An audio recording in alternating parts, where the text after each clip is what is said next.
India New Zealand அணிகள் மோதும் final போட்டி மழையால் முற்றிலுமாக கைவிடப்பட்டால் இந்த வெற்றி கோப்பை யாருக்கு? ஐசிசி வெளியிட்ட அதிர்ச்சி தகவல். மிரண்டு போன ரசிகர்கள். அதாவது நடப்பு ஆண்டிற்கான சாம்பியன்ஸ் டிராபி கிரிக்கெட் தொடரானது தற்போது இறுதி கட்டத்தை எட்டியுள்ளது. இந்த தொடரின் லீக் சுற்று போட்டிகள் மற்றும் அரையிறுதி சுற்று போட்டிகள் முடிவடைந்துள்ள நிலையில் இந்தியா மற்றும் நியூசிலாந்து அணிகள் இறுதிப் போட்டிக்கு தகுதி பெற்றுள்ளது. ஞாயிற்றுக்கிழமை நடைபெறும் இந்த போட்டிக்காக தற்போது இந்த இரு அணி வீரர்களும் தீவிர பயிற்சியினை மேற்கொண்டு வருகின்றனர். மேலும் நாளைய தினமான மார்ச் 9ஆம் தேதி துபாய் மண்ணில் இந்திய நேரப்படி மதியம் 1 மணிக்கு போட்டிகள் துவங்கும். ஆனால் ஒருவேளை இந்த போட்டி மழையால் முற்றிலுமாக கைவிடப்பட்டால் இந்த வெற்றி கோப்பை யாருக்கு வழங்கப்படும் என்கிற கேள்விக்கான விளக்கத்தை ஐசிசி வெளியிட்டுள்ளது. மேலும் இந்த இறுதிப் போட்டியானது மழையால் ரத்தாகும் பட்சத்தில் கோப்பை யாருக்கு அளிக்கப்படும், அதற்கு ஐசிசி கூறும் விதிமுறைகள் என்ன என்பது குறித்த தெளிவான தகவல்களையும் இங்கு காணலாம். அந்த வகையில் இந்த இறுதிப் போட்டியானது ஒருவேளை போட்டி நாளான மார்ச் 9ஆம் தேதி மழையால் பாதிக்கப்பட்டால் இரு அணிகளும் தலா 25 ஓவர்கள் வரை விளையாடும் அளவிற்கு அவகாசம் வழங்கப்படும்.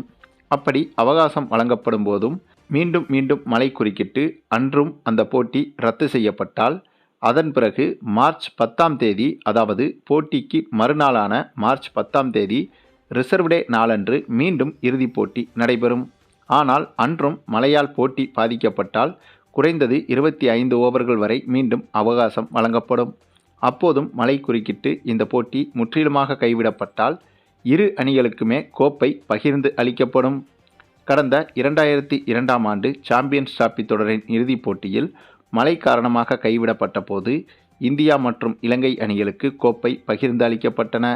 அந்த வகையில் பார்த்தால் தற்போது நடந்து வரும் இந்த சாம்பியன்ஸ் டிராபி ஃபைனலும் அதே போன்றுதான் இம்முறையும் போட்டி கைவிடப்பட்டால் கோப்பை பகிர்ந்தளிக்கப்படும் என்று ஐசிசியின் பழைய ரூல்ஸ் கூறுகிறது. மேலும் துபாய் மைதானத்தில் இதுவரை நடைபெற்ற மேட்சுகளில் இந்த சாம்பியன்ஸ் டிராபி தொடரில் இதுவரை மழை எதுவும் பெய்யவில்லை. ஆனால் இந்தியா நியூசிலாந்து மோதும் இறுதிப் போட்டியில் மழை பெய்வதற்கான வாய்ப்புகள் இருப்பதாகவும் சொல்லப்படுகிறது.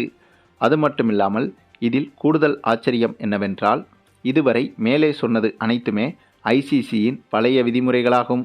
இதுவே புதிய விதிமுறை என்னவென்றால் இந்தியா மற்றும் நியூசிலாந்து அணிகள் மோதும் இந்த இறுதிப் போட்டியில் முதல் நாளிலும் மழை பெய்து ரிசர்வ் டேவான அடுத்த நாளிலும் மழை பெய்து போட்டி முற்றிலுமாக நடைபெறாமல் போனால் போட்டி சமன் என்று அறிவிக்கப்படாது. அதற்கு பதிலாக இந்த சாம்பியன்ஸ் டிராபி தொடரின் லீக் சுற்றுகளில் இந்த இரண்டு அணிகளில் எந்த அணி புள்ளிப்பட்டியலில் மேலே இருந்ததோ அந்த அணிதான் வெற்றி பெற்றதாக கருதப்பட்டு அந்த அணிக்கு வெற்றி கோப்பை பரிசளிக்கப்படும்.